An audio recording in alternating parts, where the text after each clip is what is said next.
بسم الله الرحمن الرحيم الحمد لله رب العالمين والصلاة والسلام على محمد وعلى آله وصحبه أجمعين. برا خۆشەویستەکانم خوشکە بەڕێزەکانم لە دوایەوەی کە پۆستێکمان کرد لەسەر ئەو دەنگە دەنگ و هەڵاو گوێندانەی کە لە ناو ماڵی پەروەردگار جەلە جەلالو لە لەندەن بەرامبەر دکتۆر عەبدوڵڵەتیف کرا وەک بەرگریەک لە دینی پەروەردگار و وەک ناساندنێک بۆ مەنهەج و عەقیدەی ئەم جۆرە کەسانە و وەک بەرگریەک لە مامۆستای بەڕێز کە بەڕاستی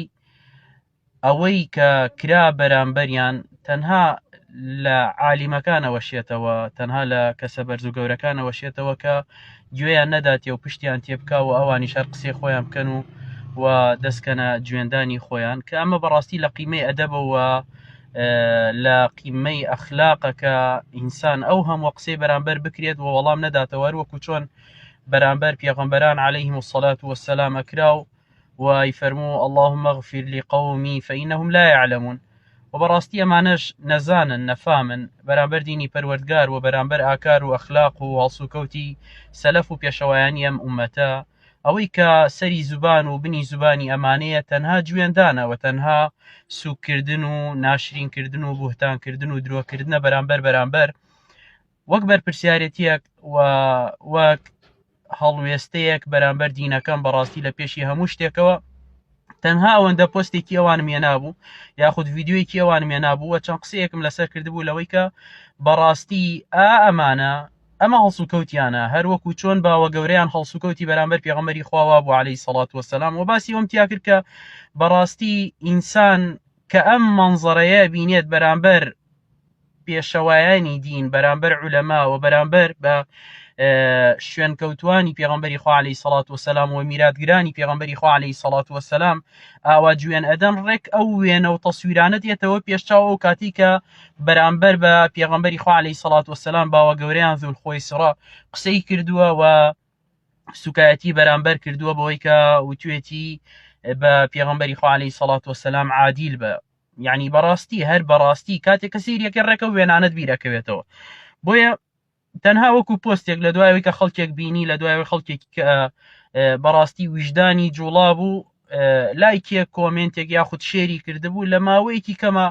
کە وەک پیشەی هەمیشەی ئەم خەواریجانە ئەم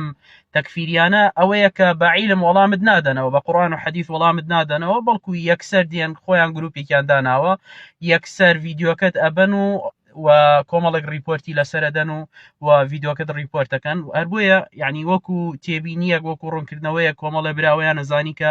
بەڕاستی من ڤیددیۆکە خۆم شۆردومەتەوە. من بە فەضل و منەتی پەروەردگار لە دوایەوەی کە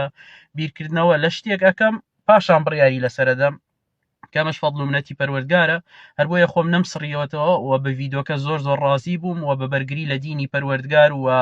لە عولەمای دین ئەزانی، بەڵام بەداخەوە ریپۆرت کراوەوە لە فەیسبووکەوە بۆم هاتووە کە ئەوە شۆراوەتەوە و تا 23 ساعتی تر تۆ بۆت نییە کە هیچ ڤیددیۆیەک بکەی و هیچ پۆستێک بکەیت و بڵاو ناکرێتەوە لە ئەکاونتەکەی خۆت و لەگەڵ ئەوەشدا تاکو 29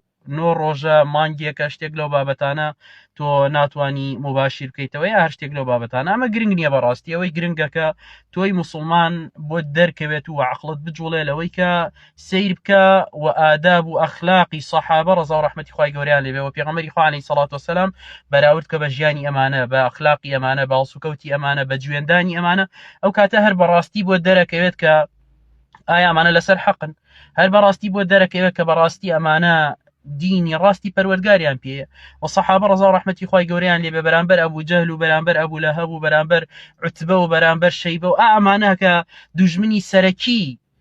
پێغەمبەری خوا بوون عەلەیهی سەڵات وەسەلام، باشە جوێنیاندا دەستیان کردە گوێنکردن، دەستیان کردە بوهتانکردن و درۆکردن. موسا عەلەیهی سەلام کە چوویە بەرامبەر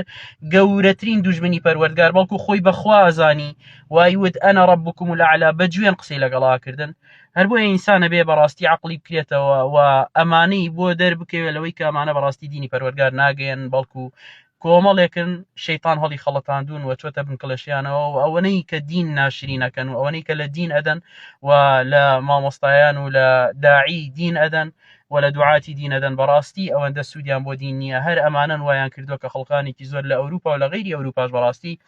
و تەنانەت لە وڵاتی خۆمان لە کوردستانیش دینیان لە بەرچاو بکەوێ ڕیشیان لە بەرچاو بکەوێ قورئان و سنەتی پێغەمبەری خۆیان عەلەیهی سەڵات وسەلام لە بەرچاو بکەوێ خی گەورە هیدایەتمان بدا بۆ حەق بۆ ڕێگەی حەق بۆ هەر جێگەیە کە خۆی پێی خۆشە ئامین والحەمد لله رب العالمین